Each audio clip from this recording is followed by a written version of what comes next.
everyone, this is Nayumi Cee speaking. For today's topic, we'll talk about the continuation of the first two videos I initially created, and that is the 19 questions that was given to me by Mr. Jules Philip.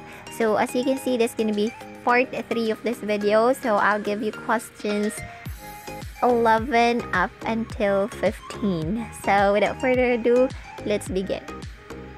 So the first question is going to be, how can you explain a blue sky to a blind person?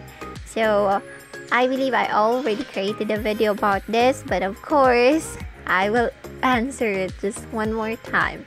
So this is like the same with the question, how can you describe a red color to a blind person? So this is really a commonly asked question in a call center interview, so make sure that you are aware of what to answer if this is asked to you in case.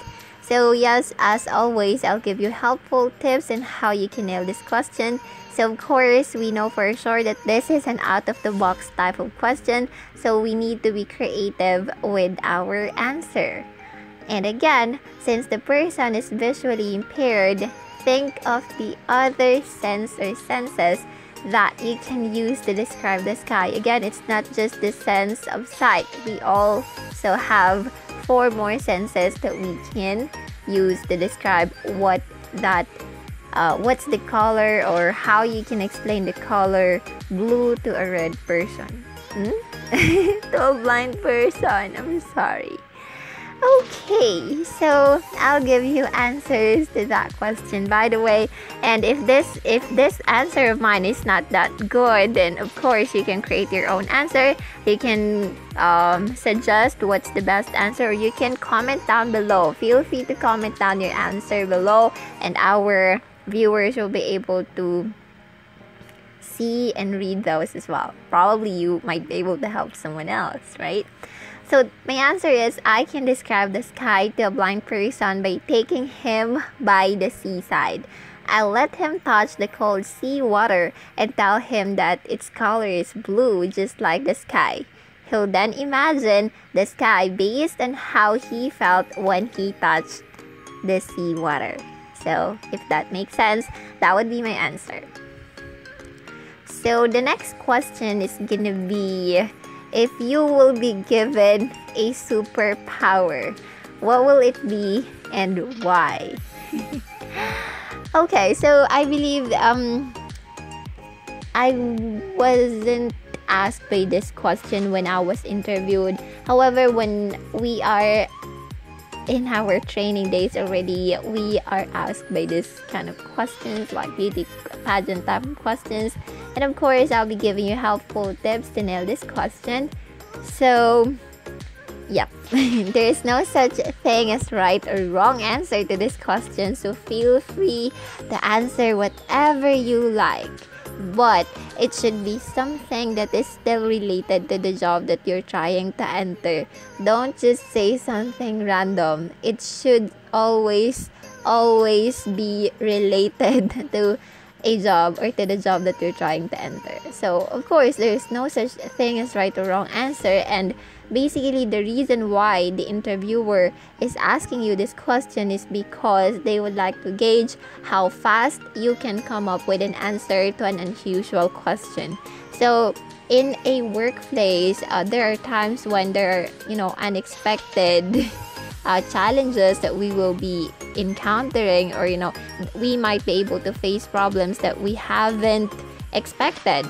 And so your ability to think of the solution to that particular problem is vital. So this is like one way of the interviewer checking how fast is your decision-making skills, your critical thinking skills, and all that kind of stuff. So yes, my answer to this question is going to be, if I will be given a superpower, I choose to have the ability to determine what will happen in the future, because that will make me aware of what to prioritize in life. So in terms of my job, I will be prepared in case something unexpected happened because I already know it will happen. So yes, this is just my answer, but as I mentioned, you can always think of the best answer that you can possibly think of. Okay? So that's it. Right, so next question is, what is your greatest asset among applicants? So I really have difficulty answering this question because I don't know what my greatest asset is, but I'll go ahead and give you tips on how to nail this question. So of course, you have to tell your interviewer a quality or a skill of yours that you think will stand out among the rest of the applicants, but please don't brag. Don't say something like, oh, I am tall, I'm 6 feet tall, I have long hair, I'm beautiful, I'm confident, and all that. Okay. Oh, it's okay for you to be confident, but please don't say something like stop bragging, or don't say something that you're really not. So just tell the interviewer what skills you have that you think will stand out among the rest. What I mean by this is that you will be applying together with other candidates who might be, better than you are. I'm so sorry if that would sound a little bit negative, but of course, you applying in a job or whatever job it is, may it be in a corporate setting or in this kind of industry, then there will always be competition. And if there are competition okay, pardon. So if there is competition, then you should be able to stand out. So your interviewer will be able to notice that you are a little bit different and you have all it takes to become a call center agent or something else. And also, this is asked to determine whether you are indeed a good fit in the organization or not. Because probably you might say a skill that's not really related to the job you're applying for. Let's say, okay, that's it. I can't think of an example, but this is one way of them checking whether you are a good fit or not.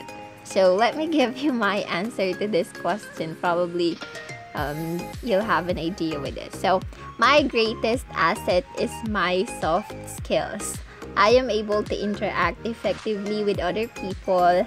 I have good work ethic, and that I always have positive attitude at work. So in a call center industry, most people would say that it is necessary for you to have soft skills, and actually, according to them, it's easier to learn hard skills rather than soft skills. So when you say hard skills, that's something technical, that's something that you learn by actually doing the task. Now soft skills is mainly about your attitude, your character, and your personality. So if you have soft skills, then might as well tell your interviewer that that is your greatest asset, because most of the employers do look for a person who has not just hard skills but also soft skills. Okay, so last question. Number 14. Describe a situation when you had to deal with demands from unreasonable customers. So this is if ever that you already work in a customer service post or any other customer service position, whether it's international, local, or not, whatever.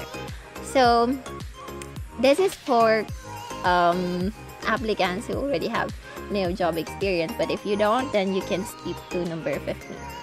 So tips in order to answer this question or to nail this question is you have to learn to negotiate.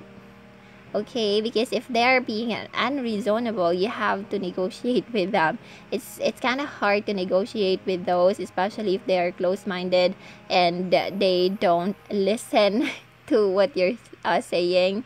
They're full of themselves, so they won't listen to you and they will argue with you. So you have to negotiate with them. And also you have to pacify them and educate after, once you're able to pacify the customer, and so you'll be able to educate them afterwards. So what I do in order to deal with those types of customers, that with my previous job, I dealt with this kind of situation almost all the time. So when faced by customers like this, I listen to them first. After that, I'll acknowledge their concern and offer that I will do the best I can to help them fix the issue. By that, they'll feel secure and assured. That's the time that I will offer my resolution and educate the customer for future reference. So if the customer is being unreasonable, all you have to do is listen to them. Just listen attentively, with some verbal cues, saying that you're listening, like okay, all right, something like that. So saying that you kind of agree with what they're telling you. So most of the time, what I did in order to pacify the customer is to agree with what they are telling me. Even if I don't really agree with those, because if you have this ability to listen to what they are telling you, that means that you care for them and you are indeed listening, and that will make them feel secure and assured. And once you speak, they will also listen to you. So if you listen to them, they will listen to you as well, and most likely they will accept your resolution and you're able to solve the problem. So that's how you do it. The last question that we have is, in your resume, you wrote that you work for any job. For what? What job is it that you work for? It's best if you will tell the interviewer the latest job or the last job, just your previous job, that you have, and then that's the time that you can tell them what are your tasks in there. So even if you say you are a hotel attendant, the interviewer knows what your job is, but they would like to know more about it, and so you gotta go ahead and tell them. So my tips for you to nail this question is, you have to tell your interviewer the tasks you've done in your past job, especially if that is something related to the job you're eyeing for. And of course, if your job or your old job is completely different from this current job you'd like to enter, just be honest with what your tasks are, okay? Don't be afraid. That's fine.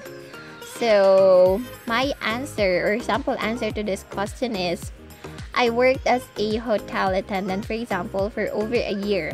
Aside from making sure every rooms are clean and tidy, I also get to serve our clients or visitors. I always make sure they like the service we're providing them. Therefore, if I were to work in this industry, I'll definitely apply all of the knowledge I've got from that old job of mine and will perform even better.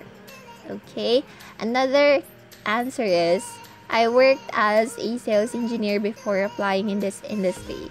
One of my main duties is to meet with clients and present with them the services our company offers. I also do prospecting, doing quotation, and weekly reporting to my manager. I can use this experience of mine in dealing with customers and possibly closing sales as well, if ever that you are in a sales account. So that's it. By the way, we have a Facebook page named Nayumi Cee. If you haven't visited that page, please do so. Like mo na rin. If you have direct questions, please let me know. I will reply as soon as I can. If you want me to refer you to the same company I'm working with, just give me your full name as well as your complete your phone number so I can forward it over with our recruitment team. And by the way, please make sure to share, like this video, follow, comment down below. I'll surely appreciate that. And when you subscribe to my channel, please make sure to turn on notification bell button as well. And yes, that's it. Thank you so much. Please stay tuned for part 4, which is the last part of this video. Thank you so much. Have a nice day. Bye now.